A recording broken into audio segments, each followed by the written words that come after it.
Hello, everybody, and welcome to Taking Control, the ADHD podcast on True Story FM. I'm Pete Wright, and I'm here with Nikki Kinzer. Hello, Nikki. Hello, everyone. Hello, Pete Wright. We're talking about transitions today. That's good news. Yes. Yeah. Yes. Because they're hard. They're so hard. And you know what? I don't think we make a big enough deal out of them. I really don't. I don't think so either. Mm-hmm. We've talked about them a couple of times. This is a little break between guests. We've got a parade of guests coming up, and schedules changed. And so you and I get a chance to do this episode that we've been talking about doing for a long, long time, which is talking about why transitions are so hard with ADHD. And I think my hypothesis is, Nikki Kinzer, that if you boil down all of the challenges that I have with ADHD in some way, shape, or form, they are all influenced by the challenges that I have changing contexts in my life day to day. Absolutely. Yeah, absolutely. Yep. I'm excited That's about why it. it's an important topic to talk about. So huge. Before we dig in, head over to TakeControlADHD.com. Get to know us a little bit better. Listen to the show right there on the website or subscribe to the mailing list, and we will send you an email each time a new episode is released. You can connect with us on Facebook or Instagram or Pinterest, but the coolest place to hang out with us is on our Discord server at TakeControlADHD.com/Discord. You will be whisked away to the invitation screen where you can log in. If you're an existing Discord user, you can just use your existing Discord login and password and be delivered unto our public community channel. If you would like to support the show, you can become a patron over at patreon.com/the ADHD podcast. For a few bucks a month, you get access to all kinds of super secret stuff over in Discord. You get access to different channels depending on the level of support that you offer, all the way up to our supreme level where you get access to coaching with Nikki, group coaching with Nikki, and tech talk with Pete, coffee with Pete. It's platinum level. Platinum, exactly. Platinum. The Supreme level is also good, but Platinum is the one where you get to talk to us about tech. There's just a lot of channels. There's so many channels to choose from. Again, patreon.com/the ADHD podcast. We deeply appreciate your support. More than anything else, it allows us to continue to invest our time into the show and grow the stuff that we're doing over there. So it's incredibly helpful to join and support at whatever level you can help us. It means a lot. Nikki, we have news. Yes, we have a couple of coaching groups that are happening at the end of October. And if you happen to be listening to this and it's already past the deadline, that's okay. You can still come visit our website under group coaching and you will see what's coming up and you can put your name on the waiting list. But for right now, what we have opened is we have a parent coaching group. So it's going to be for all parents of ADHD children or parents who have ADHD or all families who have all ADHD in their family. Whatever that combination looks like, you are welcome to come join us in that group. And then we also have another group going on, and it's going to be around kind of the overwhelm that we feel with ADHD. How do you know where to start once you get that diagnosis? What strategies should you try? Anything that's kind of feeling real heavy or overwhelming, we're going to talk about. And both of these coaching groups, I am doing along with other TCA coaches. So Aviva is going to be joining me with the parenting group, and Ian is going to be joining me for the overwhelm group. So go check it out. We would love to have you. It's a great opportunity to connect with people that are just like you, going through the same things. You don't have to explain yourself because they get it, and maybe learn some new things when you walk away. So there you go. And let's just really hang a flag on how exciting it is that you're doing these coaching groups with new TCA coaches. That's right. It is. It's very exciting. Fantastic. And it also leads into our guests for the next few weeks. You are going to be introduced to those coaches because they are going to be guests on our show. Outstanding. I can't Very wait. exciting. Cannot wait. So again, check out TakeControlADHD.com and look for coaching in the services menu right at the top. You'll find it, and it's where you can sign up. Thank you, everybody. and now let's take a hard transition into transitions.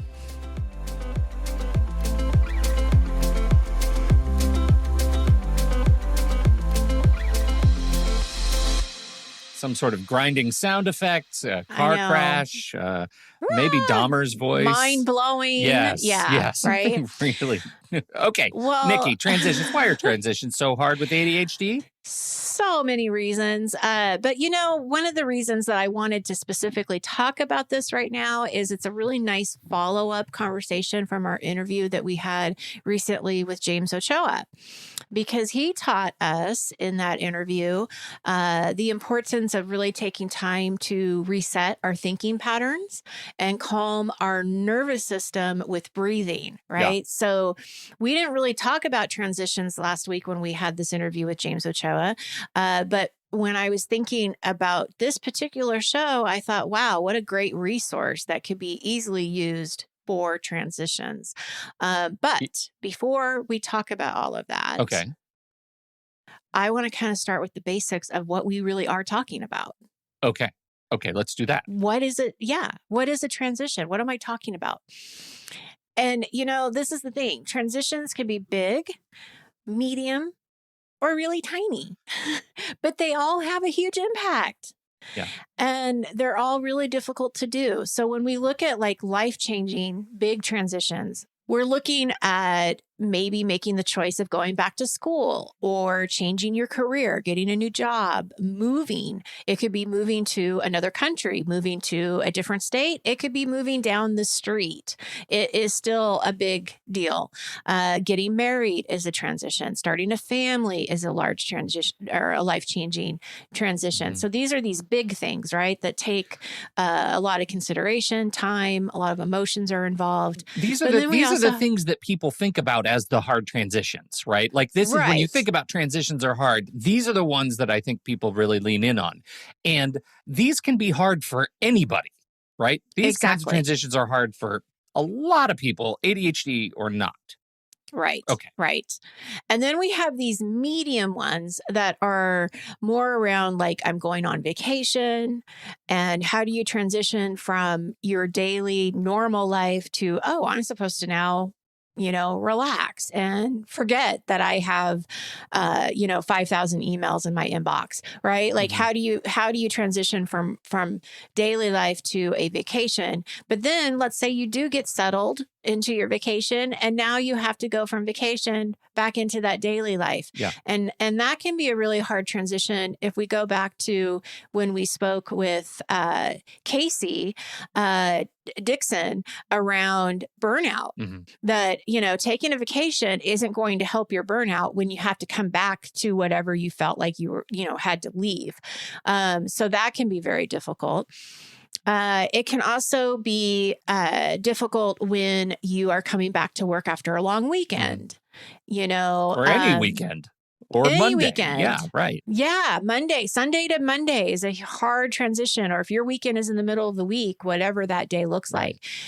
But it can even be smaller ones, right? Like, and this is where ADHD is so affected, is starting a new project. So even if you're really excited about something that's, been that's in your attention now that you have to pay attention to, it's really still hard to get started on it. Even if you want to, right? We know that is a difficult thing to do. It's very difficult to task switch during the day. So if you are working on something and then now you have to go to lunch, it's probably why so many people skip lunch. Yes. Yeah. Because they don't even think about lunch because they're into their thing. Leaving for lunch is hard. Coming back from lunch is hard. Is hard. These are the micro transitions that I feel like affect me so much. And, I've talked about it before. I'm going to hang a flag on it again here. Waking to sleeping and sleeping to waking is another transition that's incredibly difficult for me. Incredibly difficult. Yeah. Well, and it's also hard even to like take a moment to stop what you're doing and go to the bathroom. Yeah. Because I've been wearing a diaper for 15 years. Right? Yeah, because think about all the things that can happen between where you are right now to the bathroom and then back from the bathroom. The chances of you getting back into what you were doing is probably pretty, lower for ADHDers because there's so many interruptions that can happen. So there's a lot of task or what you said, context shifting. Yeah, context switching. That's right. Yeah. Another big one that I saw a lot during COVID is a lot of people lost the transition time from going to work to home and then, going from home to work Mhm. because they lost their commute. So there's that transition that we'll be talking about here Right. shortly. But this is the thing when we talk about why is it hard? And we have to look at the executive functions. And this is part of ADHD. Executive functions is what basically helps you organize, and it helps you manage your time and make decisions. And when these things are altered, right, Mhm. then it makes these things harder. So it makes tasks hard to get started and to stop. Yeah. It's hard to organize and plan what to do next when your mind doesn't think linearly.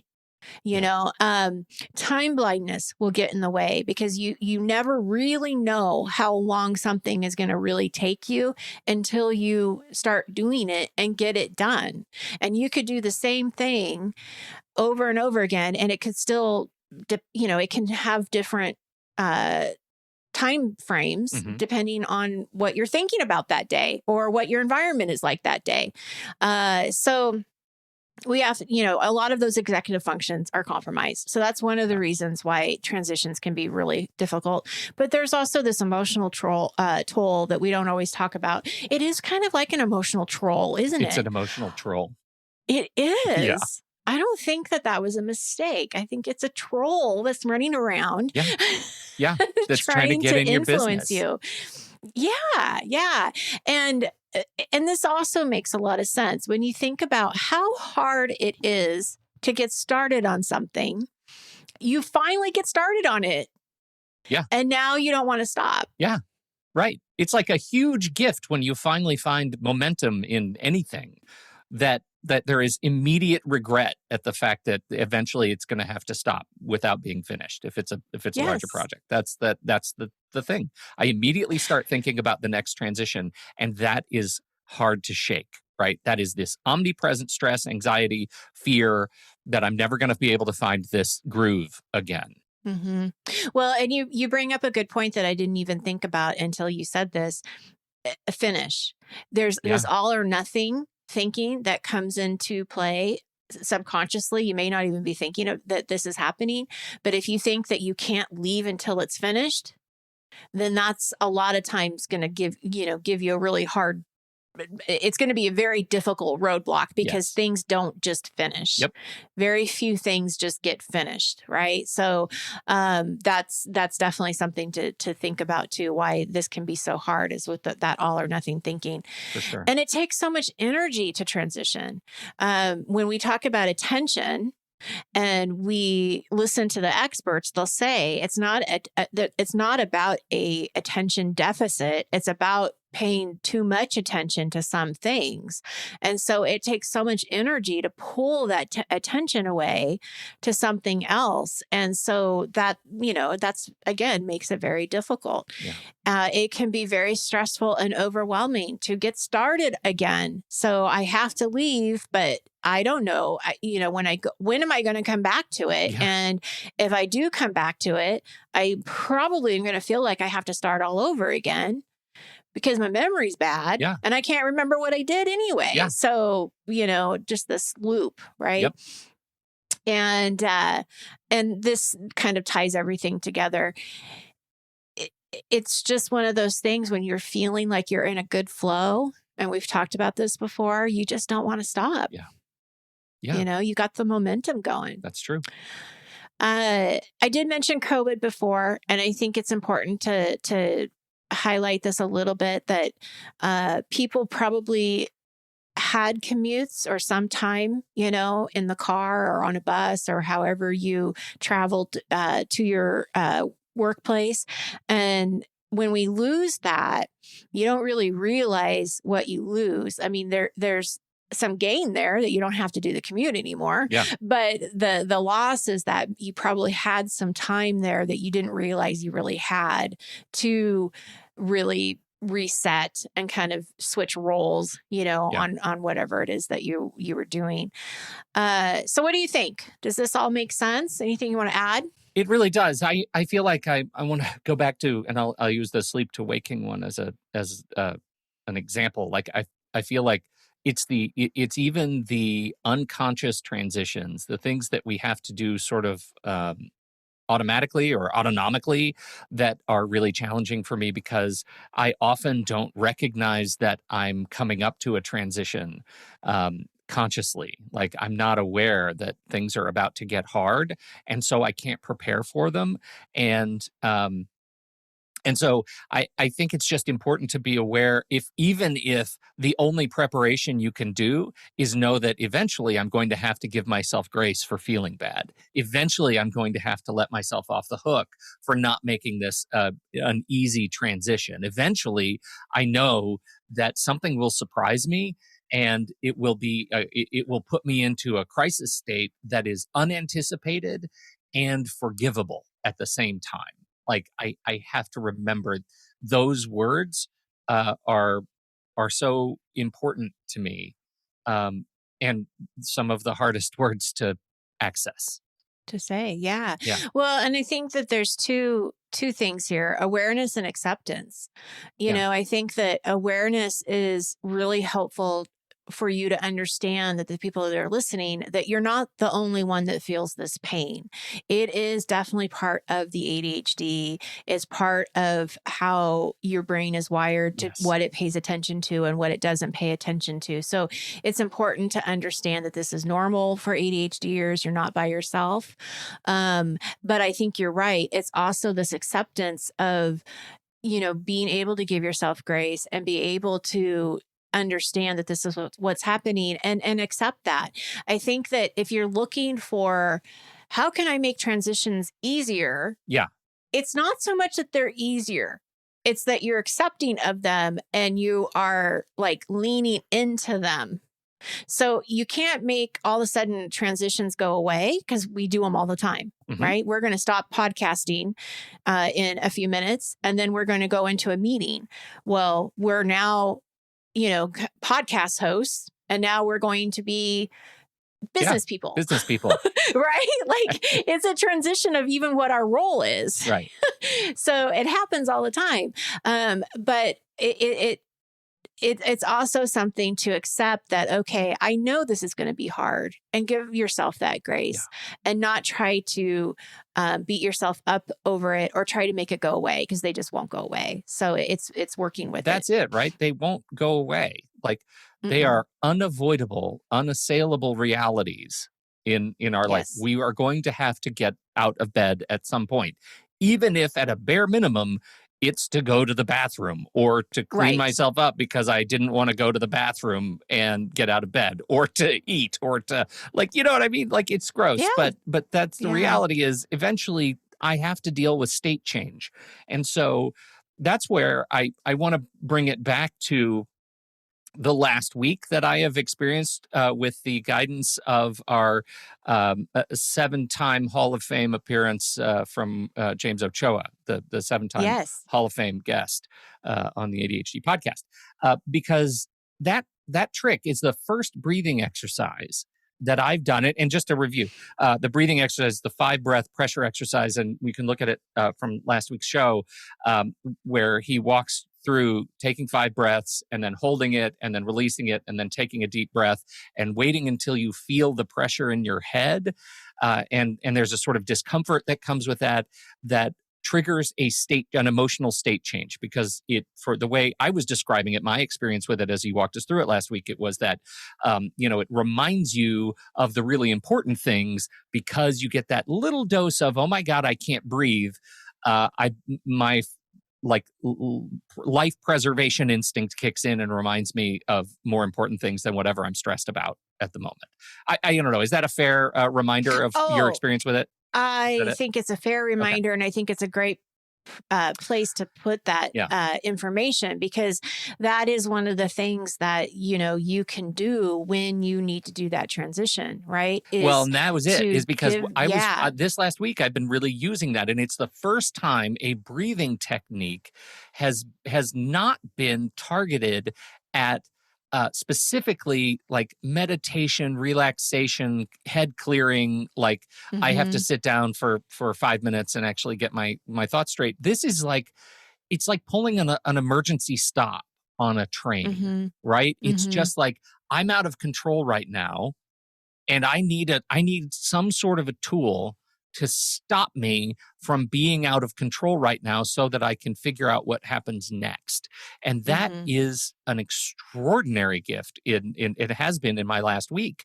As things get challenging, being able to take 30 seconds and Yeah. and pull that emergency stop belt so that I don't get lost in my head, but can remain in the moment and clear Mm-hmm. headed and make hard decisions quickly and all of that stuff. So Mm-hmm. um, that's been pretty powerful. Like I really Mm-hmm. want to underscore last week was pretty powerful stuff. If you haven't Mm-hmm. tried it, um, it's worth giving it a shot. Absolutely. Well, and when you were talking about like that transition of getting up in the morning, which is really difficult for a lot of people too, I think it's something you could try to put into that like little morning routine. Yeah. But when you wake up and you get that first alarm, of either putting a breathing Yeah. exercise like this in it, or some kind of intention or meditation or something like that. Like, what do you need to do to make that transition, smoother, Hmm. or if you need to make it shorter because you're taking too much time in bed Hmm. and not getting up, like what are the things that you can do to help you with that? And I'm always amazed because I work with a lot of clients that in the past have had these sort of like rituals of how to get themselves up in the morning, Hmm. and it is different things like that. One client actually gets out of her bed and and then goes on her couch because she knows the couch isn't going to be as comfortable as her bed. Smart. SMRT Right? smart. Yep. Absolutely. Yeah. So she'll get up sooner because she's on her couch. I mean, so there's little things like that that are helping with the transition. So that's what I want people to definitely think about. And we've got like other tips that I'm sure you guys have heard of, but I always think it's worth reviewing them because it is, again, these transitions come up all the time, and they can be so hard. With those bigger transitions, I would say definitely take some time off in between, if you can. So if you have a vacation, take a day off before you go back to work after you come back from the vacation. Yeah. Buy Give yourself a yourself that day, transition day. Yeah. a transition day to get settled. I don't know, Pete, I know you recently went on vacation too. When I came home, and it was weird, like I just sort of wandered around. Like I didn't Hmm. really know what to do. Like Yeah. I I didn't really want to unpack. I didn't want to go to the grocery store. I didn't know what to do. And so there was this like period of time where I just sort of like wandered around until I kind of figured it out. But you got to let yourself do that, Yeah. Yeah. and You not really do. feel I feel bad. like sometimes we get I don't know, judged is probably not a fair word, but I'm going to use it anyway. We get judged for not doing the right kind of relaxation or the right kind of reset that when we take a vacation with ADHD. And I call that out because it's important to remember that sometimes making transitions back to or from a vacation can be made easier by the kind of vacation that you allow yourself to take. You don't have to go, rafting down the river. You don't have to take an adventure vacation. You also don't have to do a vacation where you just sleep all day, and really rest and read Right. books by pools. You can, my last sort of vacation was a writing break. Like I took a week and I went to Montana and I wrote a book. And that experience, just the act of doing something wholly different than I normally Mm-hmm. do, was a massive break for me. Like it totally Mm-hmm. reset my brain and my energy, and coming back and being really focused to get back into making podcasts for people and marketing and communications work and design. Like all of that was easier because I gave myself permission to have the kind of vacation that my brain needed. And just because I Yeah. was still working hard doesn't mean I was not taking advantage of that reset. And I wonder how we could apply that same sort of mentality to making transitions from, these other little micro transitions? Like, is there something you could look forward to during your lunch that might not be lunchy? Like, we call lunch the break for eating, but what if you eat real quick and do something else to change contexts enough that you have something to look forward to that might give you the energy you need to come back to work? I don't know. I don't know what that is for you, but I know that kind of thinking helps me. Well, and it also, it goes into our next tip here too, because we want to be very mindful of how we plan our days. And I think that that's also a very difficult thing to do when you're not planning at all, right? When you're just reacting and you're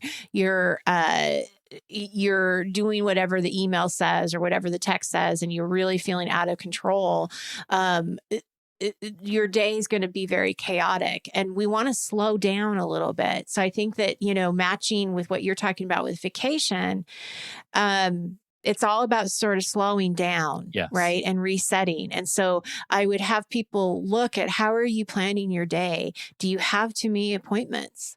Yeah. Maybe you take one off and slow it down. Make sure you have some buffer time in between appointments. Make sure you're taking that lunch, or whatever it is that you need to allow yourself to reset. And now that you know kind of what's going on, again, that awareness and that acceptance that I need this time, you can start to plan for it. The other thing I would say about that time, though, is get up and move. Yeah. That's almost like the breathing, right? The breathing is getting you to reset, that thought process, that storm that you might feel like you're in. Well, getting up and moving can kind of also re-energize that focus. You're giving your attention to something else. So get moving, go outside. We know that nature and being outside does so many positive things for us. So, really thinking about how you want to use that transition time too. My last one, I know people are going to roll their eyes and they're going to say, I do this, but I don't listen to them and I don't pay attention to them. It's the alarms and reminders. And they get such a bad rap. We're not good for this particular topic, because I think we're a little bit harder than maybe we're harder on people for that excuse. And they really get a bad rap. But man, they are so useful when you use them, right? Yeah. And I go back to what Ari Tuckman said in our last interview with him. It's not the alarm's fault that you didn't do what you were supposed to do, or you didn't stop what you were supposed to stop. And, I think that they get a bad rap because I think they're overused and they're probably not used at the right time.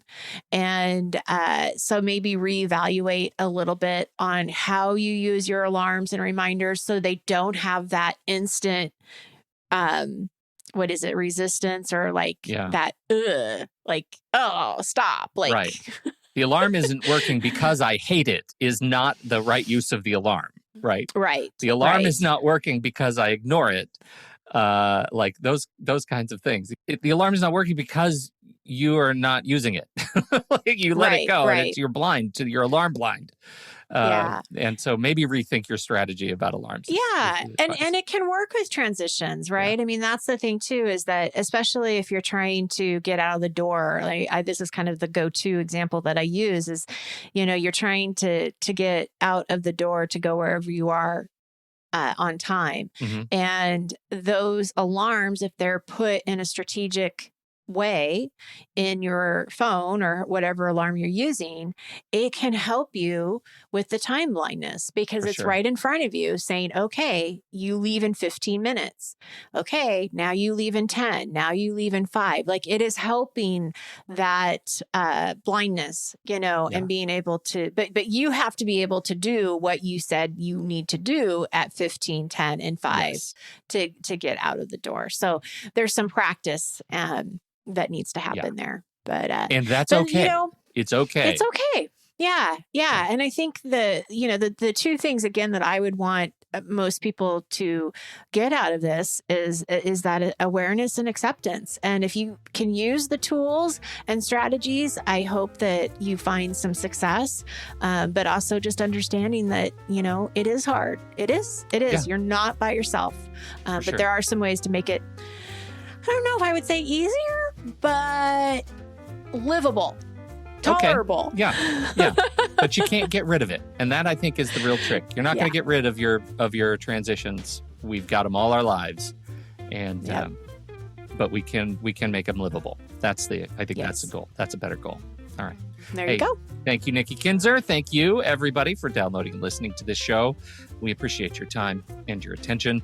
Don't forget, if you have something to contribute about this conversation, we're heading over to the Show Talk channel in our Discord server, and you can join us right there by becoming a supporting member at the deluxe level.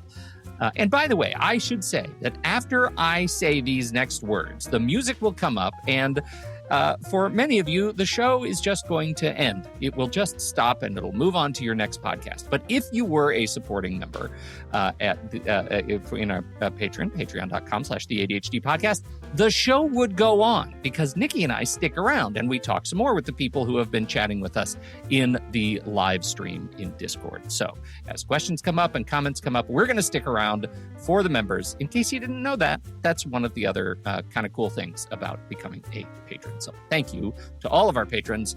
If you are a patron and you're listening to this in your own personal podcast feed, we'll be right back after this music. For everybody else, we'll see you back here next week on Taking Control, the ADHD podcast.